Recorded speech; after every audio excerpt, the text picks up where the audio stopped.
क्रूस का चिन्ह पिता, पुत्र और पवित्र आत्मा के नाम पर आमीन। क्रिस्त में प्रिय भाइयों एवं बहनों, पिता, पुत्र, पवित्र आत्मा रूपी ईश्वर को हम धन्यवाद देते हैं। आज के दिन के प्रति, दिन भर बरसाए वरदानों के प्रति, कृपाओं के प्रति, हमें मिले पवित्र वचन के प्रति, हमारे पुरोहित भाइयों के प्रति, धर्म बहनों के प्रति, कलीसिया के प्रति, संत पापा के प्रति, हमारे भारत देश के प्रति, देशवासियों के प्रति, अच्छे मौसम के प्रति, खेती किसानी करने वाले सभी भाई बहनों के प्रति, स्कूल में पढ़ने वाले बच्चों के लिए पढ़ाने वाले गुरुजनों के प्रति, देश के नेताओं के प्रति, देश की सेवा करने वाले सभी लोगों को धन्यवाद देते हैं। प्रार्थना करते हैं माँ मरियम के मध्यस्थता से हमसे प्रार्थना मांगे, विशेष कर बीमार से पीड़ित लोगों के लिए। हे माँ मरियम, आप हम सबों के लिए प्रार्थना कीजिए। प्रणाम मरियम, कृपा पूर्ण प्रभु तेरे साथ है, धन्य तो स्त्रियों में आधन्य तेरे गर्भ का फलेश्वर। हे संत मरियम, परमेश्वर की मां, प्रार्थना कर हम पापियों के लिए अब और हमारे मरने के समय। आमीन। सबको जय यीशु। प्रिय भाइयों बहनों, माँ जय यीशु संत पौलुस के जरिए हमारे लिए पवित्र वचन देता है। संत लूकस का सुसमाचार अध्याय 13 पद संख्या 18 और 19। ईसा ने कहा, ईश्वर का राज्य किसके सदृश है? मैं इसकी तुलना किससे करूं?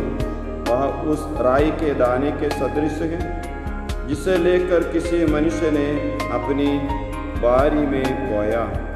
वह बढ़ते बढ़ते पेड़ हो गया और आकाश के पक्षी उसके डालियों में बसेरा करते आए। उन्होंने फिर कहा, मैं ईश्वर के राज्य की तुलना किससे करूं? वह उस खमीर के सदृश है जिसे लेकर किसी स्त्री ने 3 बंसेरी आटे में मिलाया और सारा आटा खमीर हो गया। प्रिय भाइयों बहनों, स्वर्ग राज्य के बारे में, ईश्वरीय विश्वास के बारे में इन दिनों में हम बताते आ रहे हैं, मनन चिंतन करते आ रहे हैं। मानी ईश्वरीय अनुभव के बारे में, ईश्वर के बारे में। अगर आपको ईश्वरीय अनुभव हो गया है, ईश्वरीय राज्य का सदस्य बन गए हो, ईश्वर के परिवार के सदस्य बन गए हो, ईश्वर के साथ एक बन गए हो, या ईश्वरीय अंश आप में बढ़ने लगे हो, या ईश्वर के बिना आप जी नहीं सकते हो, आपके बिना ईश्वर जी नहीं सकते, इस प्रकार की एकदम निकट रिश्ता, अटूट रिश्ता आप और ईश्वर के साथ हो गए हो, तो समझो कि इस अनुभव आप दूसरों के साथ बांटना चाहिए। इस अनुभव आप दूसरों के साथ बांटना चाहिए। जैसे पंतकुस्त पर्व के बाद शिष्यों ने यीशु के कहने के अनुसार दुनिया के हर एक कोने में जाके सुसमाचार फैलाया। खमीर, एक खमीर की तुलना करते परमेश्वर, थोड़ा सा खमीर उससे 4 गुना या 8 गुना, 10 गुना या 15 गुना अधिक आटा के साथ मिला देते हैं, तो क्या होता है? सारे आटा में परिवर्तन होता है। सारा आटा खमीर हो गया है, आटा खमीर बन गया। जो बोया वही बना। पंतकुस्त के बाद शिष्यों को जो अनुभव मिला, वह अनुभव ईश्वर द्वारा दिया वाला अनुभव है। वो अनुभव अपने में रखना नहीं चाहा, वे बांटना चाहा। ईश्वरीय अनुभव बांटने का है, अपने में रखने का नहीं। जब बांटा जाता है, बढ़ता जाता है।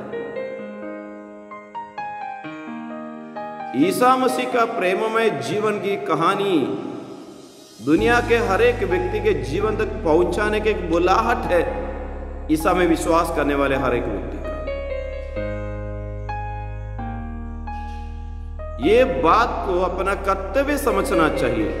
मैं खमीर बन गया हूं तो मुझे सारे समाज को, परिवार को खमीर बनाने का काम परमेश्वर दिया गया है, नहीं तो नष्ट हो जाएगा। खमीर ऐसे रखे रखे ऐसे नष्ट हो जाएगा। खमीर आटा को और खमीर बनाना है। ईश्वरीय अनुभव मिले व्यक्ति बाकी को भी ईश्वरीय अनुभव देना है। ये कारण ईश्वर ने बोला है कि दुनिया के कोने कोने में जाके सुसमाचार फैलाओ। तिखार तुम्हें अगर तुम सुसमाचार नहीं फैलाया है तो सुसमाचार फैलाने का है, ईश्वरीय अनुभव बांटने का है। अगर इस कार्य आप नहीं करते, समझो आप बोलते ये सब मेरा काम नहीं है, जो मिला मैं उससे संतुष्ट हूँ, हम लोग ज़्यादा काम के लिए जाना नहीं चाहते, जैसे अभी रह रहे वैसे हम रहना चाहते हैं। बहुत लोग बोलते हैं अरे बाबा नहीं, ज़्यादा तो हमसे नहीं बनेगा, अभी जो मिला उसी से हम बहुत संतुष्ट हैं। मैं अपने परिवार, अपने बच्चे, छोटा सा व्यवस्था चर जाता हूँ, आता हूँ, बस उससे ज़्यादा कुछ नहीं करना चाहता है। सच में आप तो बहुत खतरनाक कार्य करने जा रहे हैं। यही है खमीर को खमीर रखना, खमीर को बढ़ने नहीं देता तो आपके जीवन से किसी को कोई लाभ नहीं है। खमीर कब लाभदायक बनता है? जब आटे के साथ मिल जाते तो।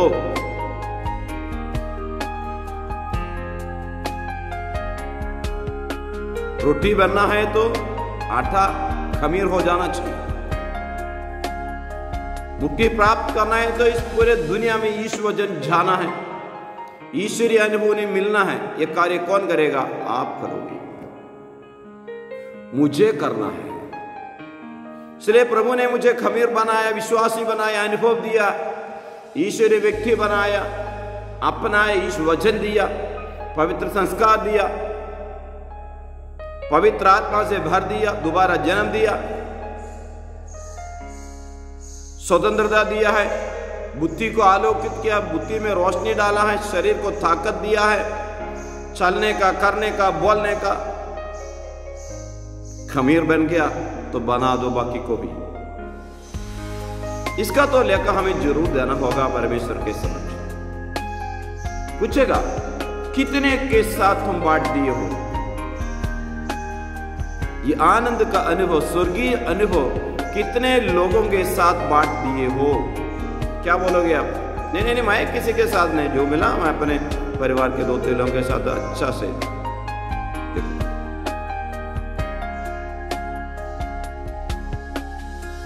अब बचपन में हम बच्चों को दूसरों के साथ जो भी अच्छे चीजें मिलता है बांटना सिखाते हैं, तो बड़े होने के बाद भी वे ऐसे करते रहेंगे।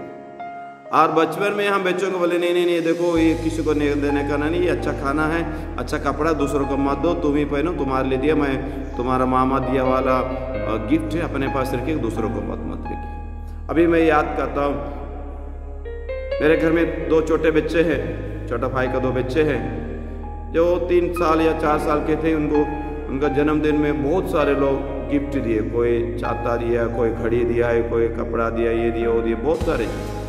और से उनके एक बर्थडे में मैं भी वही रहा, तो क्या बर्थडे में है इनका फर्स्ट कमेंट में जो भी हो, बहुत सारे इनाम मिला। तो उस समय मैं वही थे, मैं बोला देखो पूरा लेके आए। तो बहुत सारे चीज़ें, अरे क्या करेंगे? मैं बोला अरे 2 चाहता है तुम्हारे लिए, 1 ही चाहता कैसे करोगे? अरे 2 कपड़ा है तुमको, 1 ही कपड़ा करो। तो मेरी माँ क्या बोली, अरे उसको जो मिला उसको उसके साथ रहने दो। मैं बोला गलत है, ऐसा नहीं है। आस पड़ोस में तो गरीब बच्चे हैं, अपने परिवार में भी भाई बहनों के बच्चे हैं, उन सबके साथ बांटना बच्चे को सिखा दो। बहुत बड़ी शिक्षा है, बहुत बड़ी शिक्षा है। जो हमारे लिए दिए हैं उसमें से दूसरों के साथ बांटने का सीखना। आज भी बच्चे वैसे करते रहते हैं, दूसरों को पहले दे दो। यीशु दे दो, जो मिला है सबसे अच्छा उसको दूसरों को दे दो। यीशु से बढ़कर क्या अच्छी चीज आप हासिल कर सकते हो दुनिया में, प्राप्त कर सकते हो दुनिया में? कुछ नहीं है, दे दीजिए। तो भाइयों बहनों, सीख लीजिए, यीशु देना सीखो, यीशु का प्रचार करना सीखो। प्रार्थना करते हैं विशेषकर बीमार से पीड़ित सभी लोगों के लिए, हमसे प्रार्थना मांगे सभी लोगों के लिए। कृपा बरसाइए प्रभु जी हम पापियों पर दया कीजिए। हे माँ मरियम, आपके पुत्र मसीह के सामने हमेशा हर एक व्यक्ति के लिए प्रार्थना कीजिए। हमारे प्रभु यीशु मसीह कृपा, पिता ईश्वर का प्रेम तथा पवित्र आत्मा का संसर्ग सबों के साथ हो अब सदा और सर्वदा। आमीन। जय श्री